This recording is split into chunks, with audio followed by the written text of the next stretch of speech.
The views and opinions expressed by the program host do not necessarily state or reflect the official views and position of Sunshine Radio DZR 1026 Manila, Suarosug Media Corporation, and Sunshine Media Network International. Para sa Diyos at Pilipinas nating mahal. Kailangan yung tayuan yung prinsipyo. Kailangan nandudong ka lagi sa tama. Para ito sa mga tunay na lalaban para sa bayan. Pagkamali, banatan. Pero pag tama naman, palakpakan natin. Yan ang Banateros, walang inuurungan. Pag tama, palakpakan. Pag mali, ay babanatan. Yan ang Banateros, boses ng ordinaryong Pilipino. Banateros ay walang makakaawan. Yan ang Banateros, walang inuurungan. Pag tama, palakpakan. Pag mali, ay babanatan. Yan ang Banateros, boses ng ordinaryong Pilipino. Banateros ay walang makakaawan.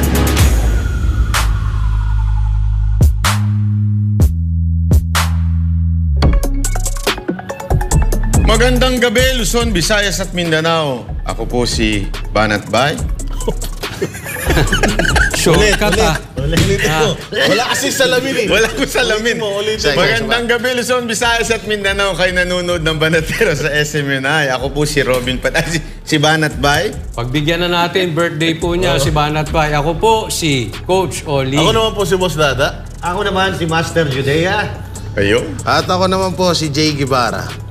Happy birthday, Banat Bay. Happy birthday. Talaga naman. Thank you. Salamat, maraming salamat sa iyong palitsyon. Yeah. Banat What? Bay, palakpakan natin. Lapakan natin, ha? In behalf of SMNI family, happy birthday. Happy birthday. Banat Bay, baka meron kang birthday message. Ayan. Ang mensahe ko lang nagpapasalamat ako sa SMNI, kay OJC at kay Pastor Kibuloy sa pagtanggap sa Banatero sa amin. Maraming salamat at alam niyo, first time ko magkaroon ng birthday party. Ayan. Dito lang yan sa SMNI. Hindi ko akalain eh. Akala ko konting Jollibee lang, ganun. Waxis! Waxis pala. May lechon pa, Oh, yun, may lechon pa, oh. Sarap. Maraming salamat, ha. SMNI, KOJC, at si Pastor Kibuloy. Ayan. Tsaka sa lahat ng nag-prepare. May kantahan pa kanina eh. Nakakatuwa. Thank you. Maraming Parang salamat. parang naiiyak ka, Banat Bay. Oo nga, kasi wala akong salamin. Bihira, oh. Ayan. Sinadya ko yan kasi, malay mo, mayroong magregalo ng Ray-Ban. Wow. Ay, Wow, nagparinig. Siyempre, bukod sa birthday ni Banat Bay, Master Judea, may sakit to eh. Master Judea, get well soon. Pero kahit may sakit si Master Judea, pumunta po siya ngayon dito sa SMNI. Tayo po ay mapapanood ng live sa Banateros Brothers Facebook pages at syempre yung Banateros official Facebook page, syempre sa kapartner mo sa Balita at Serbisyo YouTube channel, and syempre yung SMNI News YouTube channel at rumble.com sa SMNI. Yan, kayo, hindi pa kayo nakakapag-react patungkol doon sa yung sa Senate inquiry tungkol diyan sa KOJC siege nung Day of Infamy, June 10. Ako ba? So, kamusta? Alam nyo, kahapon, matindi talaga yung bakbakan ninyo regarding dito at nanonood nga ako. Pero ito, malinaw na puro kasinungalingan talaga eh. Puro kasinungalingan talaga itong mga nilalahat ni Marbil at nitong ni General Torre. At kung mapapanood nga natin doon, ay talaga namang dinurog or pinulbos siya ni Atty. Torrio na napakagaling na abogado. Lahat ng ibinabato niya sa KOJC at sa SMNI, pati kay Pastor Apollo Kibuloy, ay talaga namang nasagot or naipaliwanag ni Atty. Torrio. Schooled, ika nga. Schooled. Kumbaga, basag na basag. Pero sigurado ako maraming natutunan si General Torre at General Marbil kay Dean. Dean yan ng College of Law ng JMC. Mag-enroll lang ako dyan eh. Sigurado nga ako magbabaha ang babaha ang enrollees diyan ng mga gusto ko na mag-enroll diyan kay Atty. Torrio ng law dahil grabe talaga. Galing. Ikaw, Jay, bago natin ipasok tong balita, ano masasabi mo doon sa Senate inquiry kahapon. Ah, Bukod sa ang ganda ng Amerikano mo. Pinansin nyo pa. Mismo. Hindi, ang naano ko doon yung kay, doon sa tigapagsalita ni DOJ Abalos. DOJ? Ano ba yun? DLG. DILG. Oo. Kasi ang daming katanungan ng doon sa tigapagsalita na yun, pero walang ni isang nasagot. Ba't ganun? No. No? Good observation. Kaya hindi kasi, alam naman natin na yan, mga ako sa, kapag nagsalita yan, dire-diretso, di ba? Si Abalos, pero nung time na yun, walang nasagot. Bakit kayo? Ayan. Alamin natin yan mamaya kay Senator Bato. Yes, meron tayong kakapanayamin mamaya. Pero basahin muna natin itong balitang ito, present muna natin to. Bago yan, relasyon ng komunidad at ng kapulisan sa Davao City, ikinababahala ngayon ni Senador Bato de la Rosa kasunod ng patuloy na panawagan ng Kingdom of Jesus Christ na tigilan na ng Philippine National Police ang mga panggigipit na kanilang nararanasan ngayon sa ilalim ng kasalukuyang liderato. Si Ina Mortel, magbabalita. Masakit sa kalooban ni Senator Ronald Bato de la Rosa na marinig ang mga pahayag ng Kingdom of Jesus Christ laban sa kasalukuyang liderato ng Philippine National Police sa ilalim ni PNP Chief Romel Marbil at maging kay Nicolas Torre ng Police Regional Office 11. Ito'y dahil sa isinagawang pagdinig nitong Lunes sa kanyang komite sa pag-imbestiga sa ginawang operasyon ng PNP SAF at CIDG sa mga religious compound ng KOJC para magsilbi ng arrest warrant laban kay Pastor Apollo C. Kibuloy at 5 pang individual.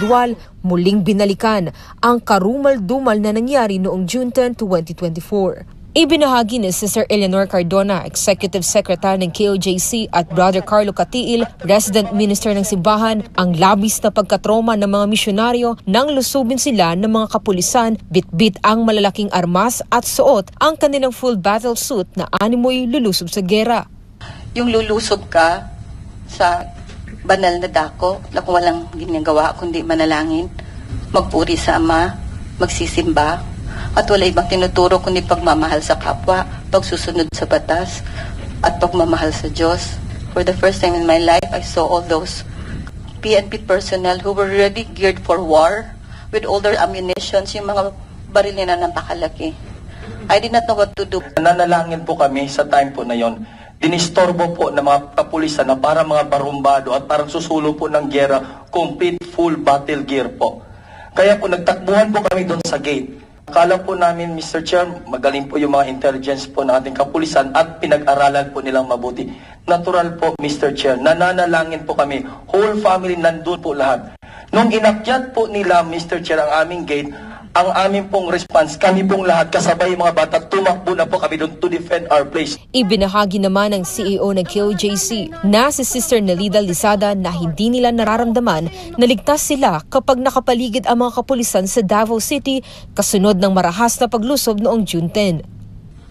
Noon, pag makita namin ang pulis, tama yung sinabi mo, we are happy, we feel secure, you people, we feel secure because you are there, no? You are there sa kalye, nagbabantay sa amin. But now we don't feel secure. Nandun sa vicinity, yung iba sa kadamuhan, tapos may mga drone doon na nagsisiliparan. Kahit sa bundok, sir, mayroong drone.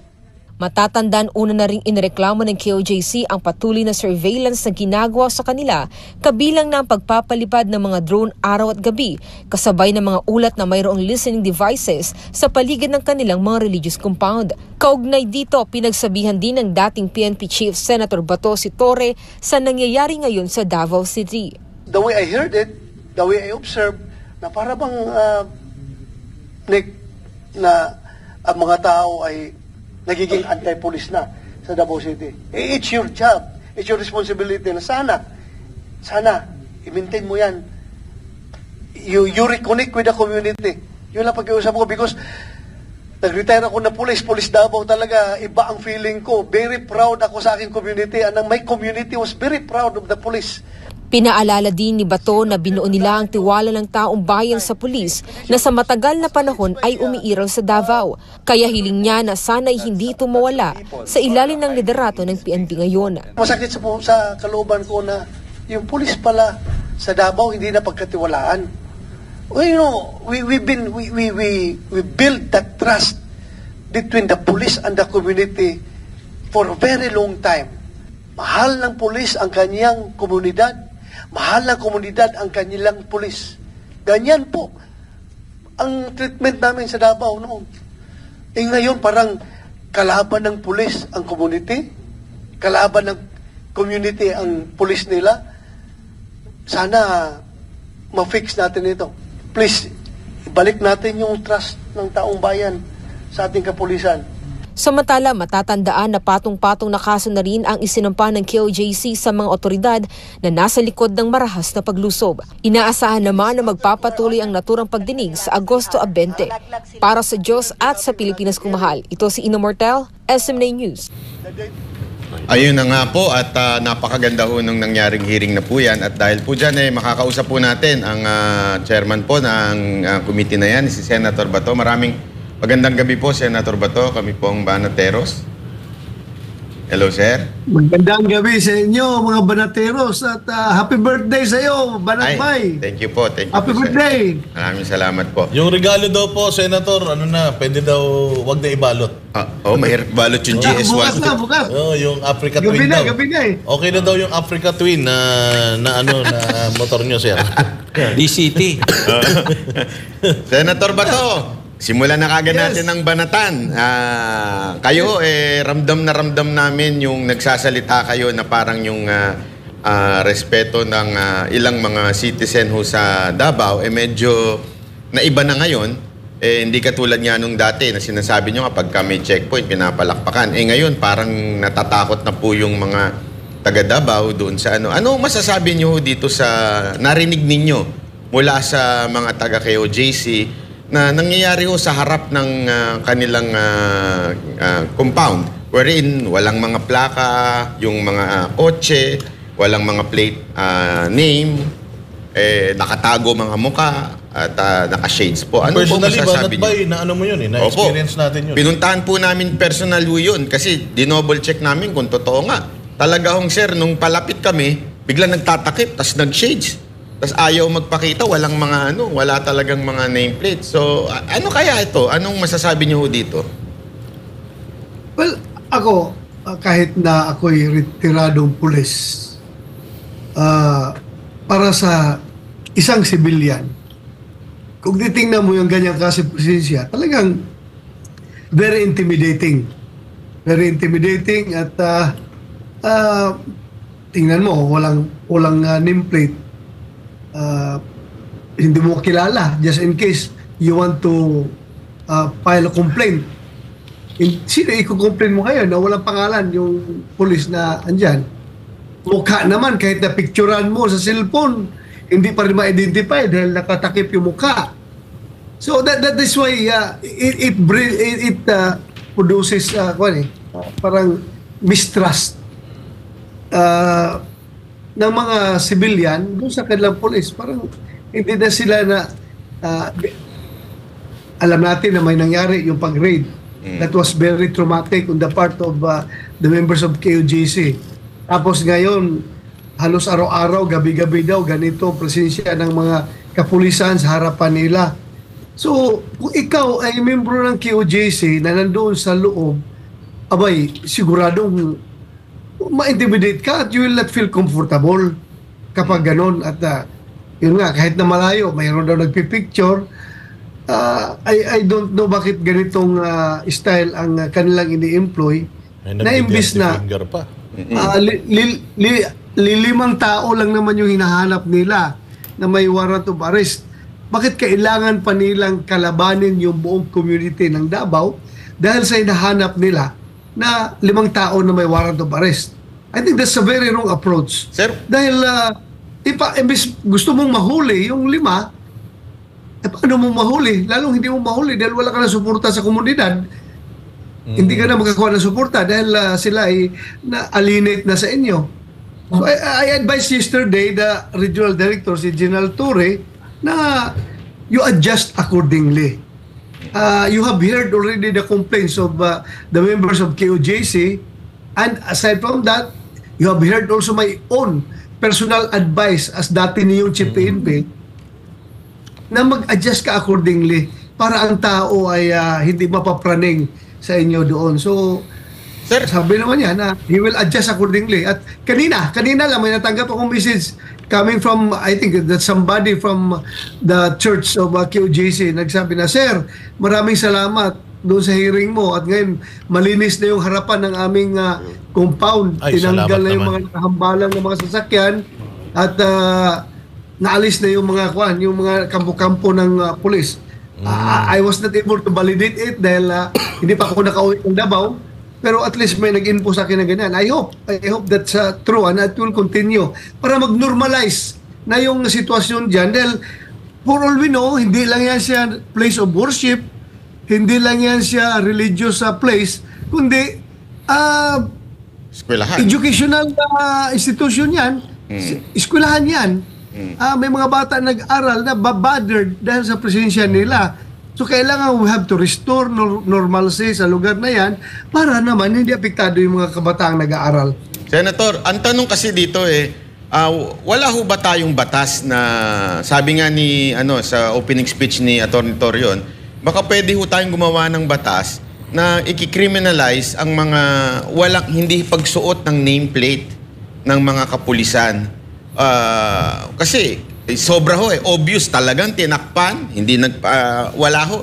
Sana kung may operation, wala akong problema kung may operation, talagang kailangan sa safety ng ating mga kapulisan. Pero ito iba ho ito'y community ho wala naman pong kriminal doon sa kalsada at lahat po ay chine-checkpoint, hindi lang naman po mga taga KOJC.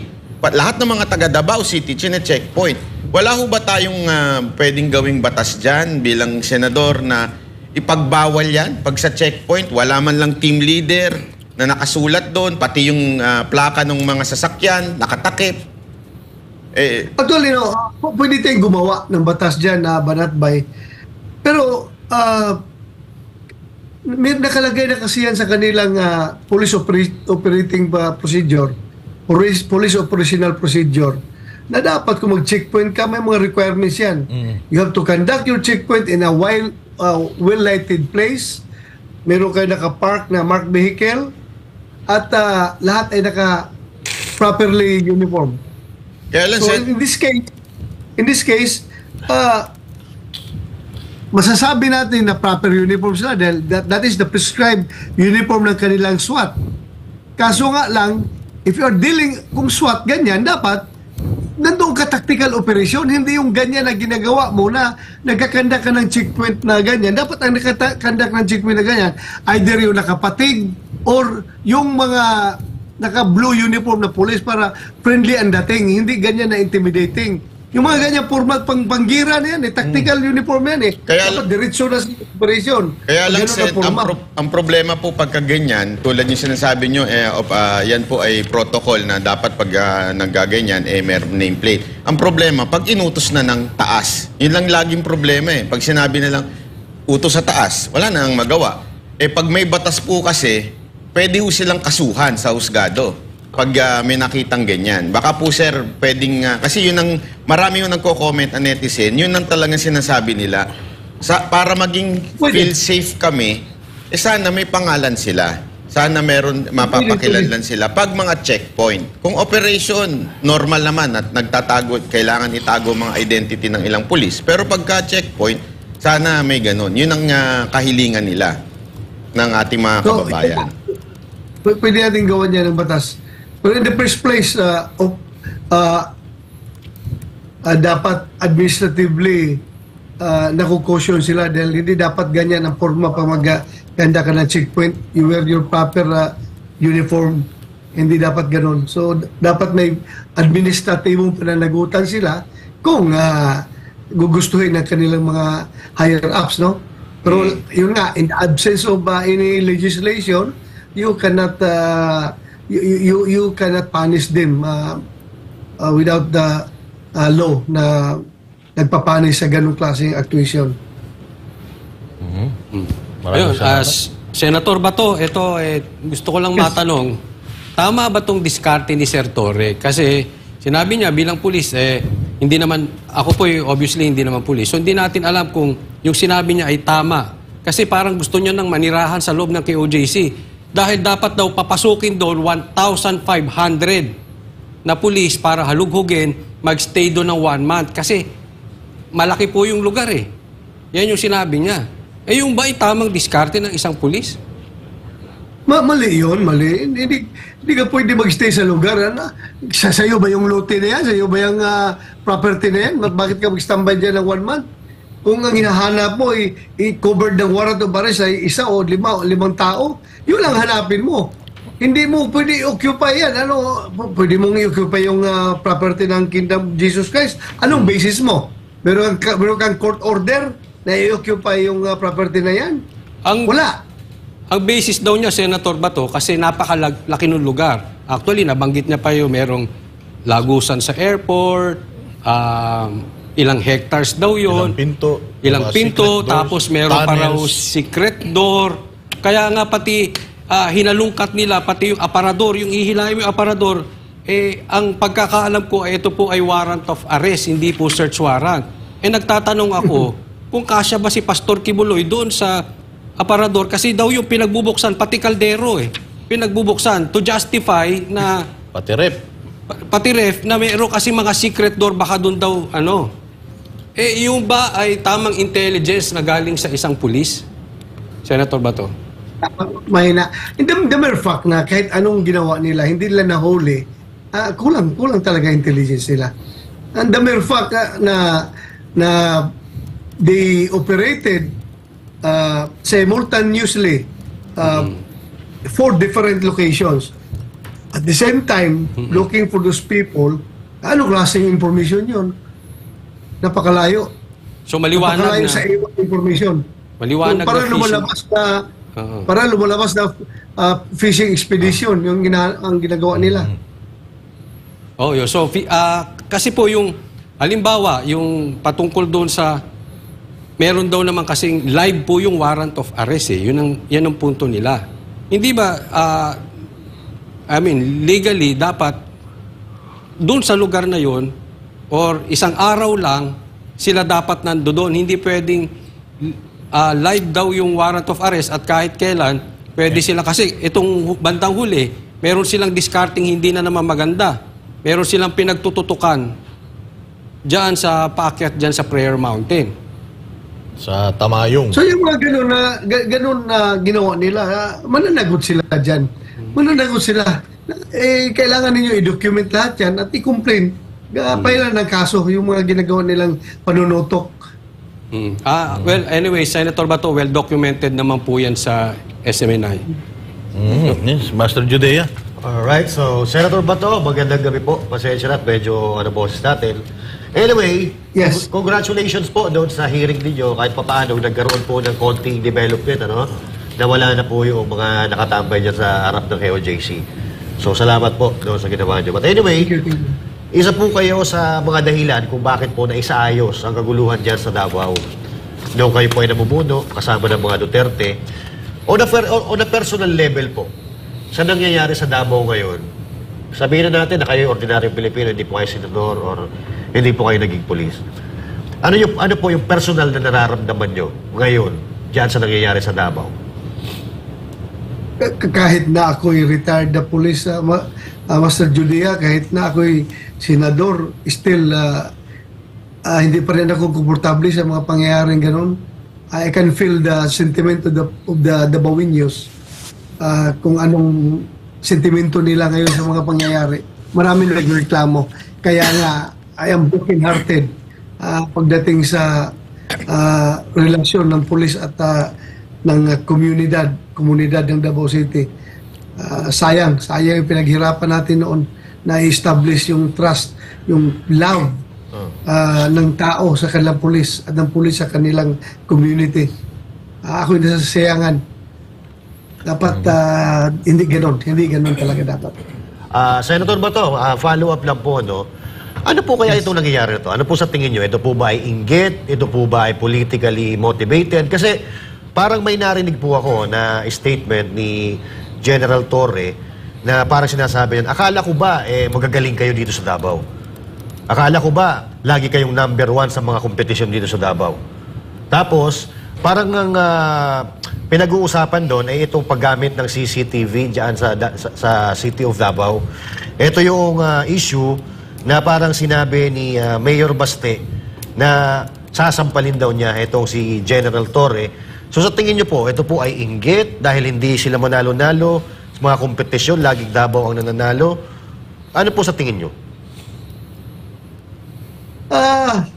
Naghalo-halo na yan, no? Naghalo-halo na yan. At kung ikaw, regional director ka, biglang salta ka dyan sa Davao, hindi ka man lang na-assign dyan ever since, biglang dating ka dyan, at ganyan kagad ang pinagsasabi mo, despite the fact na alam mo ang record ng Davao City Police Office kung ano ang kanyang prestige na pinanghahawakan, kanyang Hall of Famer yung Davao City Police Office.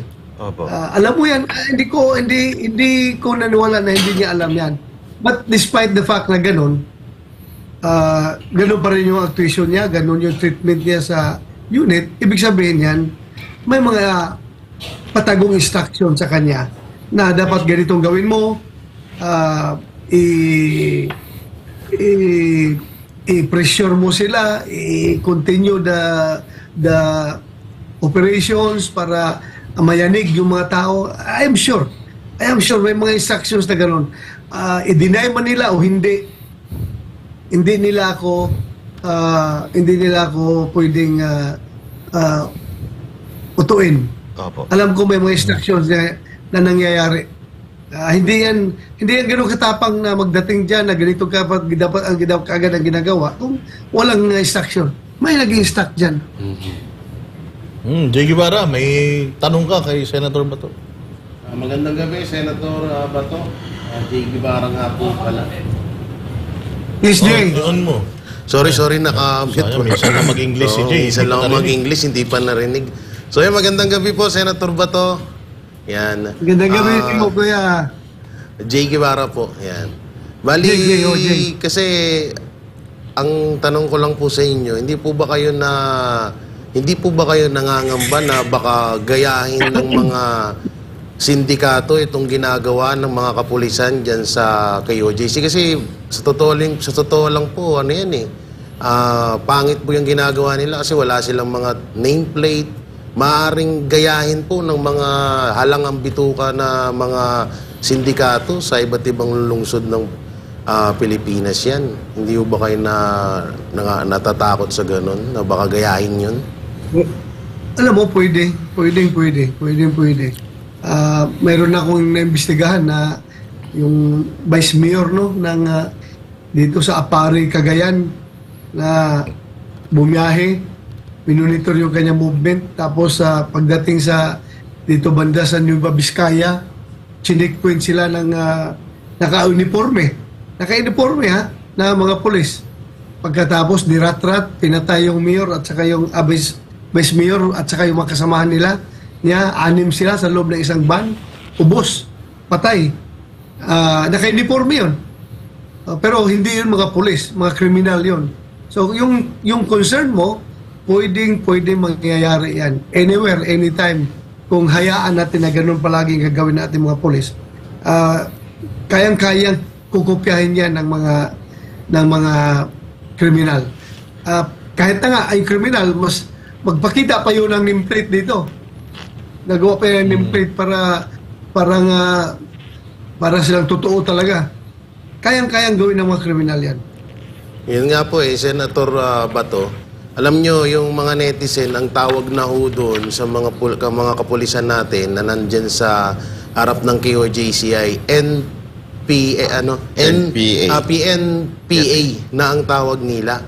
Dahil, hindi na natin alam kung pulis ba talaga sila kasi kami, pinuntahan namin doon at kinausap namin sila. Ultimong istasyon ho nila, ang tagal nilang sabihin kung saang istasyon sila. Medyo ang pangit lang ho niyan kasi alam naman natin dito na isa rin po kayo, Senator Bato de la Rosa, sa mga nagpaganda ng imahe ng mga kapulisan dito sa ating bansa. No? Tapos ngayon, mismong mga kapulisan din ho natin yung nagbibigay ng daan para pumangit ang imahe nila sa mga kababayan natin. Kaya nga, through that hearing, nalaman natin lahat-lahat at naiparating natin sa liderato ng PNP yung mga obserbasyon at mga hinaing ng ating mga kababayan. So I hope mag-adjust sila properly, at kung hindi sila mag-adjust, then this will lead to nowhere, yung ating ginagawa. Yes, okay, Senator Bato, si Boss Dada po. Ano lang po, update lang po tungkol doon sa mga checkpoints or mga police visibility dito sa compound ng or sa vicinity ng Jose Maria College.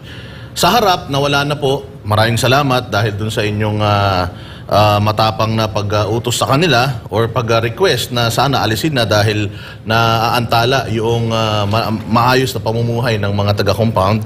100 meters, meron pa rin po, pero wala na yung mga nakaitim. Ang meron na lang ngayon is yung mga parang mga naka-camouflage na pero mga ano pa din, mga halos full battle gear pa din naman sila. And yung ibang part is mga highway patrol group na wala na yung nakakatakot na mga nakaitim, na mga parang mga nakaswat na mga na mga naka-uniform. Kaya kahit papaano, hindi sinunod naman nila yung inyong request na umalis doon sa mismong harapan. Pero nandoon pa rin po sila, which is okay na rin. May at least meron tayong development na nakikita. Hindi ba, Boss Dada, hindi naman nakatakip yung mukha? Wala namang cover? Ano po, yung mga HPG, wala naman na po. Nakalabas naman po na yung mga mukha nila. Pero meron pa rin pong mangilan-ngilan na parang camouflage na... Ayan po sir, nasa screen natin ngayon. Pero ano na din po, napakalaking improvement from this past couple of weeks na talaga namang nakakatakot talaga dyan sa party na yan. Ang tanong ko po ngayon sa inyo, sir, ito po, marami po kasi kami mga nakikita or naririnig na mga sinasabi ni General Marbil and Torre na hindi po namin sinasangayunan. Pero gusto po namin marinig yung inyong opinion. Sinabi po kasi ni General Marbil na kung susundin po nila yung rules of engagement, wala na po silang mahuhuling kriminal.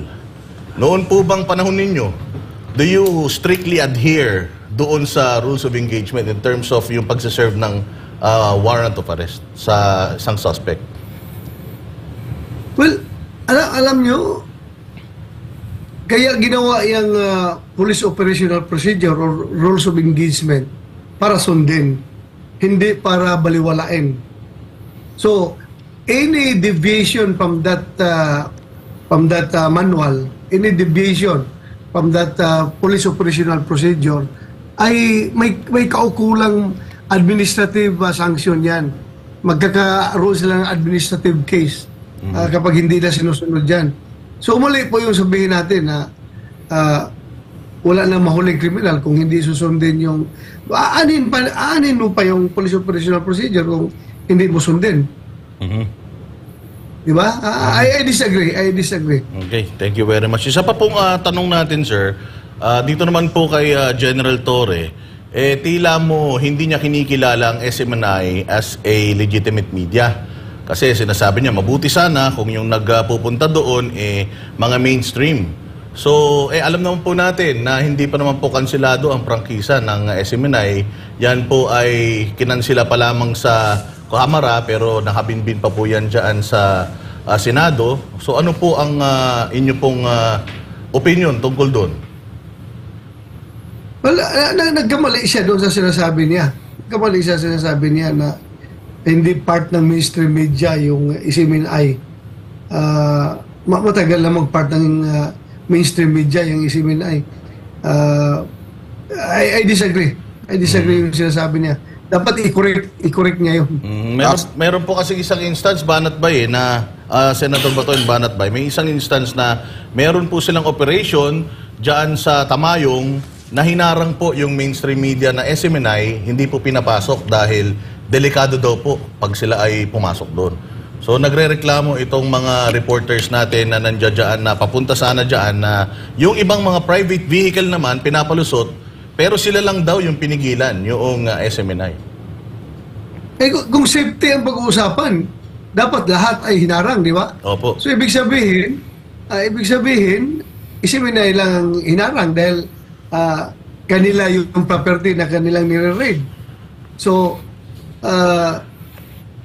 ano ba, kinakalimutan na nila yung freedom of the press na pag ikaw na sa media ay dapat hindi pipigilan yung pagkukover mo sa mga pangyayari na nangyayari sa ating palibot. Meron ba ginagawang violation of law? Yung isiminay na yan na crew, ba't mo binabawalan na papasokin? Wala naman. So, in that case, halata na merong ibang konsiderasyon yung kailang pagharang. Senator Bato, pasensya na kung medyo maglalabas lang tayo ng init ng ulo sa inyo kasi kayo naman po ay dating PNP chief at kayo taga Davao. Alam nyo, marami sa mga netizen, buisit na po kay Marbil at dito kay Torre dahil galing na rin po sa inyo ang daming mga maling ginagawa. Pati inamin niya po sa Senado na kung susundin natin ito, wala na tayong mahuli. So literally, sinasabi niya, huwag natin sundin para may mahuli tayo. Sir, kung kayo ang PNP chief, eto, tanong lang po ito, kung kayo ang PNP chief at ito ang mga tauhan nyo, hindi nyo ba sisibakin ito mga to? Hindi nyo ba kakasuhan? Hindi, kasi nakakainis na literal na inaamin. Literal nila sinasabing may jurisprudence. Yung jurisprudence nila, mali pa. Kasi doon ay, ang pinag-uusapan doon ay hindi ho sa lupa at hindi ho yun, foreign foreign ship. So ibig sabihin, maling-mali ho talaga. Ano ho ba, kung nga kayo ang PNP chief, hindi nyo ba ito didisiplinahin? Imagine mo na lang, Banat Bay, kung anong gagawin ko. Yawn. Imagine mo. Hindi na. Kasi naalala ko yung, naalala namin, kitang-kita namin yung mukha nyo noon, nung panahon ni Pangulong Duterte at may mga pasaway na mga pulis. Pinapipilan nyo yan pinapipilan nyo. Ginaganon-ganon nyo di ba? Ngayon, walang ganon. Kaya lang, naintindihan nyo namin, dahil kayo'y senador ngayon, kaya hindi nyo naman pwedeng ganunin-ganunin sila dun sa Senado. Pero, kitang-kita ho natin yung kapalpakan, kitang-kita ho natin yung abuse nitong mga kapulisan natin. At ang nakakainis, sir, galing pa sa PNP chief ito. PNP chief ang magsasabing, kung susundin namin yan, wala kami mahuhuli. Ano kaya magiging reaction ng mga nasa ilalim? Di ba PNP chief natin sabi, pag sinundod natin yan, hindi na natin makakahuli. So, siyempre isipin nila, wag na nga lang talaga natin sundin yan. Hindi ho ba kayo nababahala doon sa ganong klaseng statement ng isang PNP chief? Well, unang-una, pasensya na lang kung hindi ko masyadong natuunan ng pansin yung statement niya na ganon. Otherwise, had it come to my attention, kung klaro yung pagkakuha ko sa sinabi niya, I don't know what I was doing at that time na sinabi niya yan. Baka nag-uusap kami ni Senator Bernard Padilla or whatever. Basta hindi masyadong naklaro sa akin yung sinabi niya gano'n. Kung naklaro ko lang yon, sana na-confront ko na kaagad siya. But anyway, since sinabi niya yan, I really disagree sa sinabi niya gano'n. Mali po yun. It sends a wrong signal doon sa mga tauhan mo. Ikaw pa naman ang chief PNP. It sends a wrong signal sa mga tauhan mo na okay lang pala na hindi natin sundin itong police operational procedure. Yung chief PNP natin mismo nagsasabi na wala tayong mahuhuli kapag sundin natin itong lahat. Hindi maganda po kami from chief PNP. Isa pa, sir, Senator Bato, isa pa ho nga nung na medyo nakita natin na parang napangaralan ni Attorney Torion, itong si PNP chief dahil doon sa maling jurisprudence. Wala ho ba kayong naisip na pwedeng gawin nating batas na isa sa mga i-require natin bilang isang PNP chief ay abogado? Hindi ho kasi, di ba, isipin natin, ang PNP ang nag-e-execute ng batas. Execute kayo ng batas, and yet, you do not know the law. Particularly doon sa jurisprudence. Kasi binulong lang sa kanya nung katabi niya, yung jurisprudence, tapos mali naman pala, literal. Hindi ho ba pwede nating, yun ang nire-request ng taong bayan, hindi ba pwedeng i-require? Di ba ang NBI nga po, kailangan abogado, o di kaya CPA, dahil importante na pag pinapatupad yung batas, alam mo yung batas. Yung problema, mismong PNP chief na lang, hindi pa ho alam, hindi ho ba pwede nating isama ho yan, gawin nating batas yan sa PNP na requirement na para maging PNP chief? Sana sir, kung kasing tulad nyo lahat ng naging PNP chief, matikas at magaling, okay lang. Kung yung mga katulad nito na parang ewan natin. Pag-aralan natin kung pwede yan isa batas. Pero sa nakita ko kasi, hindi man kailangan maging abogado ka para may logic ka at para alamin mo yung batas. You can read and read and you can study and study. Kahit na hindi ka lawyer, meron ka naman mga staff dyan na lawyer na magbibigay sa iyo ng legal advice. So, ang importante dyan sa pagiging chief PNP is well-rounded ka. Well-rounded, kompleto ka sa mga kinakailangan pagdating sa leadership, management, administration of the Philippine National Police. Hindi man talaga kailangan abogado. Ang pinaka-requirement nga dyan, hindi nga pagiging abogado, kundi at least may masteral degree ka.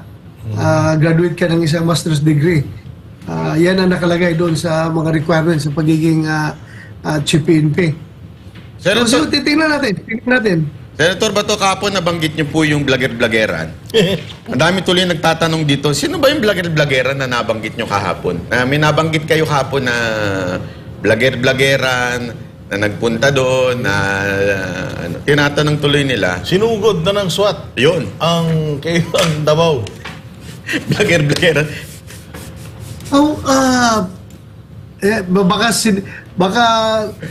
Wala lang, dinugtungan ko na lang siguro yung sinabi ni Senator Torre, no? Parang Senator Robin ba? Senator Robin, may sinabi si Senator Robin. Okay. Pero General, Senator Bato, isang tanong lang bago ko ipasa kay Coach Oli. Nakarating po ba sa inyong atensyon yung si General Torre ay merong persona non grata sa Samar at ngayon po pinipetisyon sa Davao na gawing persona non grata din? Pilipinas na. Well, narinig ko yan. Nung nasa Samar ba siya? Samar? Sa Samar siya assign. Certain, mayroong syudad ng Samar, yung Calbayog City ba yun? Na nagdeklara sa kanya bilang persona non grata. Narinig ko yan. Narinig ko yung informasyon na yan.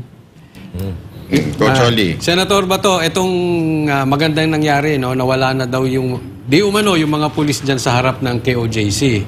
At maraming nagsasabi, including me, na pakitang tao lang yan kasi may hearing pa eh. Kasi didikdikin yan. So pagkatapos ng hearing, kasi nadinig na natin yan, yung hindi pa papasukin yung EDCA, pero nakapasok, yung mga ganyang kwento, alam na natin. So after the hearing, chances are 99% babalik yan. Hindi ba pwede natin... Maghihiring tayo uli para matanggal. Kung ayaw hintuan yan, hindi na natin hintuan yung hearing. Huwag natin hintuan yan. Maganda yan. Maganda yan. Maganda yan. Kasi sigurado yan. Kasi babalik-balik yan. Dahil yun at yun ang ididikdik dyan sa Senado. Yan ang ilalabas nila dyan. So, ewan ko. Kasi itong ginagawa nga ni dahil nga nabanggit pa nga ni Mayor Baste, gusto niya nang sampalin to si Torre at itong kapalpakan at kasinungalingan nito ni Marbil. Ito'y posibleng kasinungalingan ulit yung pagtanggal ng mga pulis niya sa harap ng KOJC. Pero at least meron na, Coach Oli. Meron na development. Pero band-aid lang yun. Sana lang maging consistent. Hindi, kaya nga tayong mga vlogger-vloggeran, tayo magkakalat niyan. Anuin natin ngayon. Atin ngayong ipapakita na kung babalik yan, may papakita natin kay Senator Bato. Huwag tantanan. Oo, tama. Sige. At saka baka makauwi ako next week. Personally, Ben, i-speak ko yung harapan ng QGC. Ayun, yun ang pinakamaganda. Pero sir, wag niyong i-announce kasi pag in-announce ninyo uuwi kayo, titino lahat yan. Biglang magda-ID na lahat yan. Baka pati isabit nila mga medalyo nila. Surprise visit. Surprise lang, kadayawan Surprise. Pag baba ko sa aeroplano, paglabas ko sa airport, kakanan lang ako diretso para matingnan ko yung sitwasyon ng KOJC. Tikman nyo na rin yung waxis, sir. Masarap po doon. Yung waxis. Yung bagong... Yung sa airport, yung Dating dito sa McDonald's. Dating McDo doon, naging Waxis na yun. Homegrown yun, sir. Masarap yun. Sa Davao lang meron nun, Waxis. Yung Coach Chicken Sandwich. Burger? Opo, yung Boss D Burger, tigman nyo. Talagang once you go black, you'll never go back. Yun. Oh. Pero kung gusto nyo ng kasama, Senator, nandito kami 5 na kami. Sabihan nyo lang kami, sasamahan ka namin. Motor tayo doon, Senator. Ha? Kadayawan pa naman, Senator. Pero matanong ko lang ulit bago natin bitawan si Senator Bato. Trabaho na ba ng SWAT ngayon mag-checkpoint? Yun. At gagawin na ba nating traffic police ang mga SWAT? Dapat hindi yan maling deployment talaga yan. Ang dami ng mali, sir. Ang dami nga. SWAT ay special weapons and tactics para lang yan sila gagamitin sa special situation. Hindi yung normal na police duties, police functions na pagkakandak ng checkpoint. Dapat hindi nga yan dapat pinapakita sa publiko Nakatago nga lang yan sila dapat. Kung mayroon lang emergency na kailangan ng respondihan ng SWAT na nangangailangan sa kanilang expertise, saka yan sila nilalabas. Parang nakatago lang yan sila dapat sa kampo. Marami na talaga, Senator Batong, kapalpakan to si Sir Marbil tsaka Sir Torre. Tapos, sabi nga nila, kaya tinanggalan ng security itong si BP Sara dahil sila yung nagtitipid sa pulis. Kailangan nila na mas maraming pulis. Tapos magpapadala sila ng SWAT, gagawing traffic police. Tapos gusto nila magpatira ng 1,500 na pulis sa loob ng KOJC in 1 month para maghalughog doon. At pag-initan si Pastor Kibuloy. Akala ko ba wala na magagawang trabaho yun? Wala na. Akala ko nga, tinitipid nyo yung pulis para ikalat kaya binawasan si... Pero lista ba yung hinahanap nila? Kasi ang pagkakalam ko, Coach Oli, nung si Marwan inoperate, hindi ba ilang SAF lang ang pinadala? Pero dito 1.5 ba? 1.5. At hinahanap sa aparador, ibibinubuksan. Matindi. Hindi kaya nainggit lang sa atin yun. Baka gusto nilang maranasan yung nararanasan Pwede natin. Pwede naman, kasi naka-open nga ang pinto ng KOJC sa lahat. Pwede naman silang makipag-usap. Master Judea. Senator Bato, sa mga nangyayari po ngayon dyan sa Davao, sa tingin niyo po ba mas maganda kung papalitan na lang yung regional director? Ayun. Para maayos lahat? If I am the chief PNP, I will do that. Pero kung may instruction sila coming from nakakataas sa kanila na ipadala kita doon para gawin mo ito, gawin mo yan, then that guy has a mission. May mission siya doon para kaya yung pinapunta doon. Yun. Yan, tayo. Kailangan tayo mag-stop. Tumayo ka. Tapos ang usapan. Si Senator Hindi, Senator Bato, yan talagang inaantay ng taong bayan sa inyo. Kasi, siyempre, kayo yung taga Davao, kayo yung may otoridad, kayo yung dating PNP chief. Alam nyo kung palpak o hindi Alam ninyo yun. Kitang-kita nyo naman, sir, yung nangyayari. Buti naman at sinabi nyo na kung kayo yung PNP chief, namamasyal na lang yan. Baka malay mo naman, sundin. Pero ano pong balita, Senator Bato, doon sa, yung ibabalik daw po. Salamat pala, by the way, doon sa pag-i-insist ninyo na maibalik yung 31 na trusted security ni Madam Inday Sara. Meron na po ba kayong update? Wala pa. Papaloopin natin yan. Ay, thank you. Papaloopin natin yan. Dapat ibalik talaga yung trusted niya, yung mga tauhan niya na dati na. Hindi yung mga baguhan na hindi niya kilala. Para at peace siya sa mga gwardiya niya. Komportable siya dapat. So, papaloopin ko yan, Papaloopin ko yan. Thank you, sir. Thank you for reminding me. Meron ka pang tanong? Gusto ko lang itanong to sa'yo, Senator Bato. Sa tingin nyo ba, sino ba nag-uutos sa kala Torre dyan sa mga ginagawa nilang kabulastugan dyan sa Davao? O kaya baka hindi kaya kagustuhan kusang kagustuhan na ni Marbil? Ganon? Imposible mangyari yan. O kaya hindi kaya, baka si... Pero sir, meron daw foreign entities may mga foreigners daw. Yung pong nireport sa atin, dyan sa yung hindi pinapasok yung SMNI doon sa Tamayong, meron daw pong mistiso na naka-disguise, parang nakamaskara lang, naka-shades, pero alam daw nila na mistiso na nakatayo lang Kasi parang matangkad nagbibigay eh. ng instruction. Iba Kasi yung sabi height. ng mga native natin Diba doon, kayo na yung matangkad, nag-uutos, no? mistiso. So ano pong masasabi niyo doon? Parang mukhang pinakikialaman na yata tayo ng hindi Pilipino. Kaya nga eh, para bang parang Marawi Seeds na merong reinforcement na tumulong doon ng mga puti, di ba? May mga puti na technicals nila, yung technicals nila ginamit ng armed forces. Technical capability. Baka ganun. Yung ganun nangyari. Hindi lang ako sigurado ako, speculation ko lang yan. Pero baka nga, ganun. Kung totoong foreigner yung nandun. Pwede po ba natin sila? What's his business? What's his business in that area? Di ba? Pwede po ba nating i-confirm to sa PNP kung totoo itong mga ganitong bali-balita? O kasi syempre medyo delikado to. Kasi sovereignty ng Pilipinas pinag-uusapan dito eh. Galit nga tayo sa mga Chinese sa South China Sea. Next hearing, ikatanong natin yan. Sir, speaking of next hearing, pwede po ba akong makisitin? Biro lang po.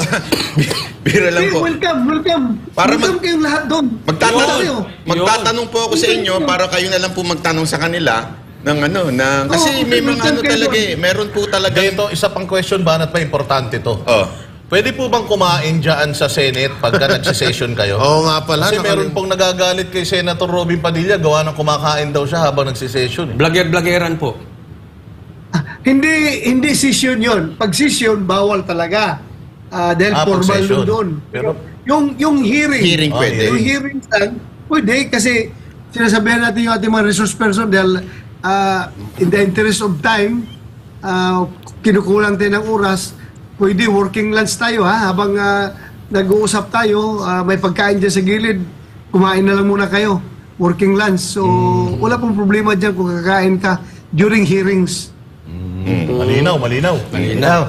Malinaw naman pala eh. Ikaw talaga may abi, grabe. Hindi, baka ito yung tinutukoy ni Senator Bato na vlogger-vloggeran. Ewan ko. Kasi ultimo nga matandaan ni Senator eh. Alam mo, may kabe, napapansin ko sa'yo, ang galing mong tumarget sa mga gwapo puro mga gwapings ang nakikita nito eh. Senator Robin, no? Senator Bato. Kayo laging mga laman ng vlogger-vloggeran na yun. Kayo po lagi laman ng Hindi kilala ni Senator Bato yung mga ganong vlogger. Kaya nga vlogger. Bali, ipapaalala ko sa'yo, Senator Bato, gamit niya dati to, na binato niya. Binato niya yun dati. Dati taga dito yun. Dating tiga dito yun. Ngayon, she's passed away. Ano na natin? Final question and then hingan natin si Senator ng mensahe para sa sambayan ng Pilipino. Sige, Senator Bato, final question. Sana po itong susunod na hearing natin, sana po talaga mapa-attend natin si Secretary Abalos. Kasi sabi nga ho, 'di ba nung ni Jay kanina, hindi ho makasagot yung DILG spokesperson nila. Maganda nandun si Secretary Abalos. Yun lang naman actually, hindi naman question, is request po.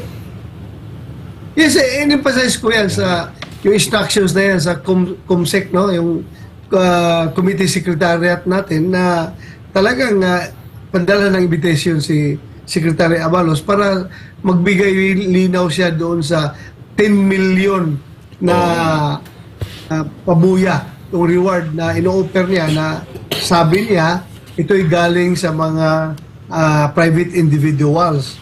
At sinight nga ni Atty. Torion na paglabag daw yan sa Code of Conduct and Ethical Standards ng public officials and public employees. So, pasagot natin yan sa kanya. Pasagot natin sa kanya yan. Yung, totoo ba yan? Senator Bato, bago po yung inyong huling mensahe, antayin ko po yung imbitasyon niyo sa akin po. Papunta din sa Senado. Biro lang po. Hindi, malay mo sa susunod, Banat Bay, talagang papatawag ka na ng Senado. August 20, gigising ka maaga. Ilistay ko, ilagay kita sa list of invitees. Mas makokontent po ba? Makokontent po ba pag pumunta lang doon? Baka makontent to, daming kasunod. Hindi, wag lang si Ontiveros. Pag nandun si Ontiveros, delikado tayo doon. Pero pagka si Senator Bato, Pwede. Tsaka pupustura ako na maayos kasi nakakaya kay Senator Batong. Bogi-bogi ni Sir nun eh. Sir, mensahe naman po sa kababayan natin at lalong-lalo na sa mga taga Davao City na umaasa sa inyo. Well, sa ating mga kababayan dyan sa Davao City, lalong-lalo na yung mga medyo na-intimidate, na medyo na inconvenience by what is going on right now. Masasabi ko lang sa inyo is ito yung mga pagsubok lang sa panahon. Malalampasan rin natin ito. Malalampasan rin natin ito. We should survive as a community. Magkakaisa lang tayo. Andyan yung ating local government. We take the cue from our city mayor. Kayang-kaya natin malampasan ito basta tayo nagkakaisa. Wala pong imposible kapag tayo nagtulong-tulong at nagmamasid, nagmamatsyag at vigilant sa lahat ng mga pangyayari. So, yun lang po ang aking mensahe. Tayo magkakaisa at magtutulong-tulungan. Kayang-kaya natin ito lahat. Maraming salamat. Maraming salamat po, Senator Bato de la Rosa. May utang ka pa sa aming ride at saka sugba. Oo, marami ka ng utang sa amin, sir, ha? Saan ba gusto nyo mag-ride? Sa Davao o dito sa Manila? Tagaytay na lang, malayo no Davao. Kahit saan, sir. Basta... Actually, nakakasalubong namin kayo sa pagpunta sa Tagaytay minsan. Nakikita namin kayo. Nahiya lang kami lumapit. Sige. Hihiya ka pa. Kuwan tayo. Ride tayo on time. Sige. Itik kayo. Sayang. Kulang na kulang talaga yung ating oras kasi napakadami pa natin mga tanong pero alam namin busy rin kayo. Kaya maraming salamat po, Senator Ronald Bato de la Rosa, Republic of the Philippines Senator. Maraming salamat po sa inyo. Thank you. Maraming salamat, Senator. Sa inyo mga banateros. Thank you very much. Naku, napakamalaman. Talagang inaantay talaga nila yung yung sagot ni Senator Bato dun sa kung sino yung vlogger-vloggeran. Oo, talagang miski sa live stream ko kanina, yun ang hinahanap nila. Baka nga si baka nga si Mike Abby yun. Huwag mo nang binabanggit. Ano yun eh? Si Voldemort. Boyfriend mo ba yun? Bakit? Hindi, nagigil talaga ako dun. Kalma, easy lang. Ganun yung labi nun eh. Baka nagagalit yun. Pagka inaano yung labi niya, alam mo namang asset niyo, baka ipa-insure niya pa yun, ha? Lalabang kami. Pero napakausay, ha? Hanggang na natin pag-uusapan dito. Lalaban ako. Hindi ako natatakot sa'yo. Hindi ako natatakot sa'yo. Pero good news. Good news naman tayo. Sige. Congratulations kay si Carlos Yulo ng gymnastic. Standing ovation tayo. Palakpakan natin ang Parang dapat gusto kong tumalon. Lang yan, hindi na makatayo si Jay Guevara. Nag-exercise na Amerikano mo, ha? Naiipit yung basta congratulations. Congratulations sa iyong dalawang ibinigay na takarangalan sa bansang Pilipinas, 2 ginto. 2 ginto. Dalawa. Oo, kaya nga lintik. Ang daming perang papasok. Kaya nagkakagulo. Alam niyo, Boss Dada, hindi niyo natatanong, ayan ang trip ko dati. Gymnastic ka, no? Kala ko trip mo. Hindi, grabe ka naman. Hindi ako si Mike Abby. Kala ko yung gymnastic. Walang iya. Trip ko yan. Trip mo lang. Pag lalo tinahabol ako ng barangay sa amin. Parang pangarap mo yan. Ha? Pangarap mo yan. Pangarap ko yan. Para ka rin presidente natin, maraming pangarap na hindi magkakatotoo. Pinatay niya si Mike Abby. Kaso tumaba. Pass away. Pero congratulations Carlos Edriel Yulo sa iyong 2 gold medal at balita ko napakataas ng standing ng Pilipinas sa medal tally ngayon. Kaya may mga pag-asa pa tayo sa number 22 tayo. Ang taas niyan. 'Di ba? Meron tayong 2 ginto. At yun lang. Pero okay na at least ginto. Meron pang mga susunod na may mga para nagka-qualify pa tayo ng mga athletes. Alam ko meron pa tayo sa boxing na ine-expect Wala pa ako dyan. Pero again hindi natin kung nandyan ako. Sandali lang. Batiin muna natin si Ma'am Reshelyn Robinson. Ma'am Reshelyn Robinson.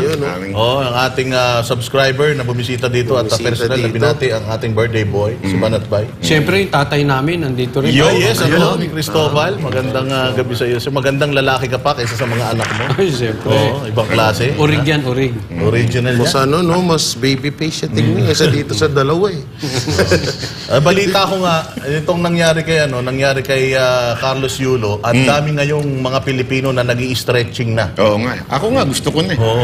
talagang mukhang gusto lang nila. Kasi lintik, parang umabot yata ng 100 million. Yung cash price na kanyang iuwi. Pero totoo kaya yun? Saan na ba galing Kay yun? Senator Bongo. Ay, yun. 30 million. Kay Senator Risa Ontiveros, di ko alam kung magkakatotoo yun, 23 million. Ontiveros? Tapos meron pa sa ang maganda ron, Coach Oli, yung gustong-gusto natin, yung Unli Gas eh. Oo, yun, Unli Gas. Free gasoline. Tsaka yung Unli Fly. Unli Fly, tsaka Unli Miles. Oo, yun ang maganda talaga doon. Pero mayroon pa siyang Unli Mang Inasal. Yun. Pero sa susunod, pag nanalo ka ulit, pangatlong gold, may Unli Waxis ka na. Yun. Sagot na ng sagot na ng KOJC yan ha. Unli Boss D Burger. Yun. Oo. Banat price. Pero sana totohanin. Kasi naalala mo may dating ganyan din. Ay, pero binigay ni yung kay Onyok. Binigay ni ni PRR. Oo, kung hindi pa napuna at hindi naisumbong kay PRRD, hindi ibibigay yun. Ni Onyok yun, diba? 6 million. Pinagdiwang natin yun, tapos yung mga dilaw na gobyerno noon, hindi naman pala binigay. Hindi, tsaka kasi mamaya, sumabay lang sa hype. Kasi trending ngayon yan. Oo nga. Tapos bandang uli, hindi naman pala din ibibigay, di ba? Dapat bago i-announce, collect muna, no? Oo. Kaysa announce ng announce. Pero yun na yan? Tawag dito, makukuha niya na yan sigurado dahil may social media na kakalat. Noong panahon kasi noon wala pag social media walang magrarant. At least ngayon, meron, palagay ko, tutupad naman ng mga yan. Mamaya't maya. Pero ang daming pera ng Pilipinas, no? Kung alam ko lang talaga, nagano ako. Ba't kaya sa ganyan, no? Ang dami nilang Hindi, kasi talaga namang magandang karangalan yan. Hindi lang, parang... Yan mo na nga. Ano naman to, importante rin naman sa atin to kasi parang nakasubok tayo manalo ng isang ginto noon kay Heidelin Diaz. Pero ngayon, dalawang ginto. Sa isang sa isang sport at isang tao. Talano kaya yan? Talano? Ito, at least ito, totoo. Yan ang totoong gold. Talano. Yung gold dun dati na sinasabi nung wala, napunta sa naging naging pang-abo Vlogger na lang natira. Nung nakita ni Mike Tay sabi niya, wow. Napag ganun siya, wow. Tapos napakagat labi siya. Kita niyo yun? Kumano, no? Sabi niya, macho. Wow. Pag-helicopter to. Oo. Hindi, di ba? Umiikot-ikot. Baka mag-quit na sa pagiging vlogger yun. Wala. Baka mag-ganyan na lang para... Master Judea, final message sa ating mga tagapanood. Okay, so... Lagi na lang baka mapagbatsyag. Mag-iingat po tayo, lalo-lalo na pabago-bago yung panahon, katulad na ganyan sa ating... Motor pa mo. Motor pa habang umuulan. Sige, galing mo. Iba na yung boses ni Master Jude. Sige, ako naman. Ako naman. Ang aking mensahe kay Master Judea, huwag magmumotor ng umuulan. Ayan, siya excite Ayan, tuloy, may sakit. Ayan. And maganda, napakaganda nitong palatuntunan natin ngayon dahil nakausap natin si Senator Bato de la Rosa at karamihan sa mga tanong natin ay nasagot talaga, lalong-lalo na yung mga importante. Kaya talagang lagi kayong manunood sa Banatero sa SMNI dahil dito malupit talaga ang mga guest natin. Ayan, si Jay Guevara, final message. Hindi final destination, ha? Kala ko, final pass away na naman. Final message mo. Ano ba? Wala? Sige, Coach Oli, wala daw. Blagger-blaggerang ka. Blagger-blaggerang ka talaga. Congratulations kay nakadalawang ginto tayo para sana i-celebrate na lang natin at matuwa tayo sa success ni Carlos. Huwag na po nating dagdagan pa ng chismis. Kailangan... Ano naman chismis kasi dyan? May issue kasi ngayon yan. Deserving naman niya yan. Pinaghirapan niya. Siguro ang dapat nating pinag-uusapan sa kanya, paano yung discipline, paano yung training, paano niya nagawa. Yung meron tayong matututunan, hindi yung may nagawa na po yung tao at chichismis pa natin. Kawawa naman spare na natin yung family niya. Kung may problema sila, sa kanila na yon. Yes, balatuan na lang. Tama, Balato naman, Banateros, baka naman. Tuloy ang training. Yes. At nga pala, batiin ko lang yung lola ko, tsaka yung tita ko na nanonood ngayon sa atin. Lola and tita. Si Nanay Mirna, tsaka si Tita May at sa mama ko si Claire Marie Guevara. Mga fans ko yun. Okay, maraming salamat po sa lahat ng bumati. Nandito po yung nyo. Meron pa po tayo hanggang mamayang gabi. Hanggang alas 12 pa yan. Gusto nyo pang magbati doon, magpalipad ng mga ng mga greetings. Greetings. Pwede yun. And anyway, maraming salamat po at sana doon sa pinag-usapan natin Again, wag naman po natin lahat ng pulis. Marami hong matitinong pulis. Nagkataon lang Totoo yung yan. pinuno nilang hindi matino. Okay, so lahat marami ho dyan, maraming na gano'n. Sila ho yung wala hong pakialam sa politika, nagsisilbi lang, nagtatrabaho para sa pamilya. Kaya lang meron talaga tayong nilagay na pinuno na medyo namumulitika at medyo walang alam. Ganun ho talaga ang buhay. So, pero wag ho tayong magagalit sa pulis, ha? Ulitin po natin, wag ho tayong magre-rebelde sa pulis, sumunod ho tayo sa batas, wag ho natin silang aawayin pangkalahatan dahil hindi naman po silang lahat ay pumapalpak, yung pinuno lang. Maraming salamat po. Kita-kita po tayo ulit mga Banateros dito lang sa SMNI. Pag tama, palakpakan, pag mali, banatan. Ako po si Banat. Bye! Ako naman po, si Coach Oli. Ako naman po si Boss Dada. At ako naman, si Master Judea. At ako naman po, si Jay Guevara. Para sa Diyos at Pilipinas nating mahal.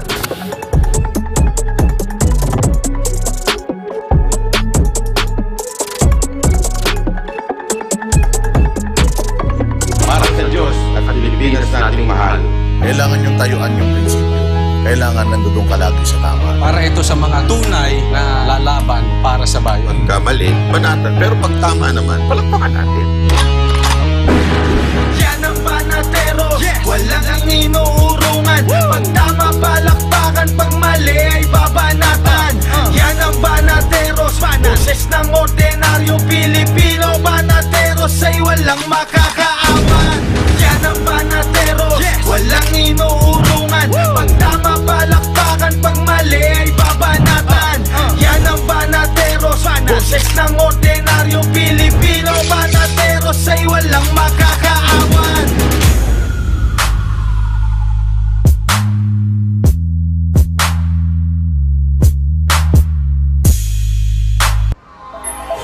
Subscribe to SMNI News Channel and turn on the notification bell to keep you up to date.